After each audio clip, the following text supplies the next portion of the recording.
Hello mga kacharisco, and for today's video, charing, gagawa tayo ng ice cream.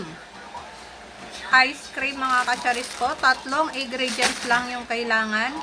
Gagamit lang tayo ng Angel all-purpose cream, and then yung ating Alaska Ibak, and then yung gagamitin nating ice cream ay yung Fudgy Bar. At saka, nag-add na din ako mga kacharisco ng cream o. And then, gusto ko kasi yung buko pandan ice cream. Ayan, update ko kayo mamaya mga kacharis. Kararating lang namin galing school mga kacharisco. Excited akong gumawa ng ice cream namin. Ayan. Ito na, pag-haluin lang natin. Ayan, halo-halo lang.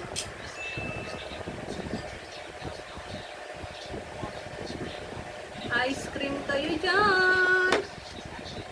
Ayan, hindi na ako naglagay nga pala ng condensed mga kacharis ko kasi matamis na po yung Fudgy Bar.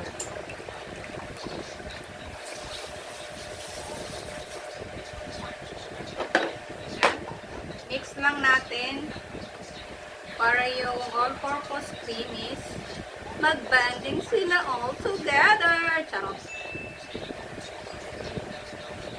Ayan, halo-halo lang natin mga kacharis ko hanggat mahilo. Charing. Siyempre, meron tayong pasicle. Meron tayong, akin na yung bunso. Meron tayong popsicle stick. Nasa project ko yan. Ang project, pinali ko yun. Ayan. Halo-halo lang natin mga kacharis. Pag nahalo na natin maigi ay, siyempre magbukas na tayo ng Fudgy Bar. Mauna yung sa akin kasi nga ako yung namin. Nagawa. Durugin. Durugin lang siya mga kacharis. Then pag nadurog na, wait lang, butang ko muna pala yung popsicle. Ayan, mas mainam na yung malinis. Magugas lang ako ng 4 na piraso. Update ko kayo. Mga kacharis, huwag nyo kakalimutan tanggalin yung ano ha, papel, baka mamaya isama. Huwag lang yan, tanggalin lahat ng plastic. Huwag lang. Mas lang siya freezer. Tinuturuan na ako ni Kung sa mga kacharis. Huwag yung tanggal plastic. Opo, anong Pero kailangan ko din yung Oreo. wait lang. Excited na agad yung bunso ko, ayan. Excited ko na yung kain.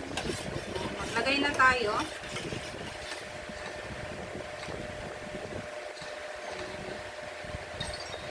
Hindi na natin kailangan ng pambalot mga kacharis ko. Direct na po talaga dito. Ayan. Make sure lang natin mga kacharis ko na makover yung laman ha. Okay pa. Ayan, na-cover na siya. Lagay lang natin yung popsicle stick sa gitna. Mamaya pakita ko sa inyo mga kacharis ko pag natapos na. Kailangan nakatayo siya mga kacharis ko. Alam ko, nakaika. Next natin is yung Chocolate. chocolate. Wala na tayong nilagay pang tamis mga kacharis ko. Pwede din to pang business mga kacharis. Durugin mo na yung ano mo or yung nut. Ayan, pwede din to pang business mga kacharis.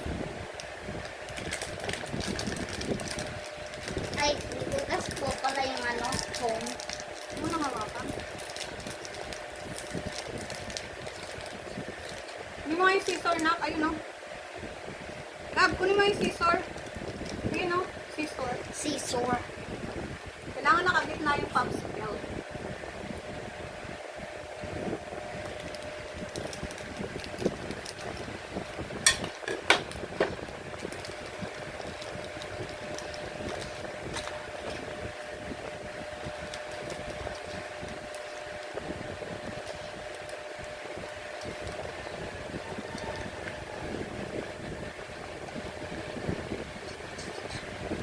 Mahirap tanggal si Choco.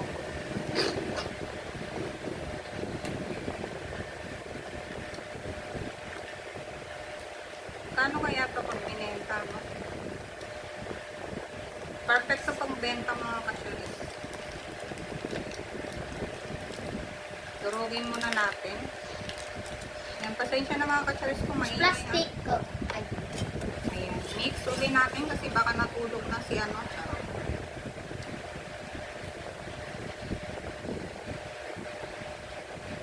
Tingnan natin mga kacharis ko kung ilan yung magagawa natin. Ay, sumolo pa, sumolo. Tingnan natin mga kacharis ko kung ilan yung magagawa natin.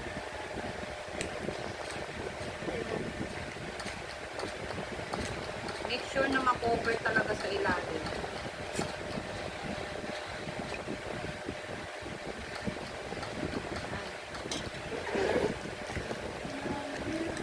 Ayan, perfect pang-benta to, no? Update ko na lang kayo mamaya mga kacharis kasi umaba na yung ating video.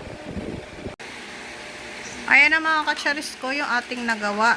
Ipipreser lang natin siya ng 24 hours. Kahit 12 hours lang siya mga kacharis ko, pwede na yan. Ayan na yung ating pa-ice cream mga kacharis ko. I-ano lang natin siya, i-freezer lang natin siya ng 12 hours. Siguro bukas na namin i-check.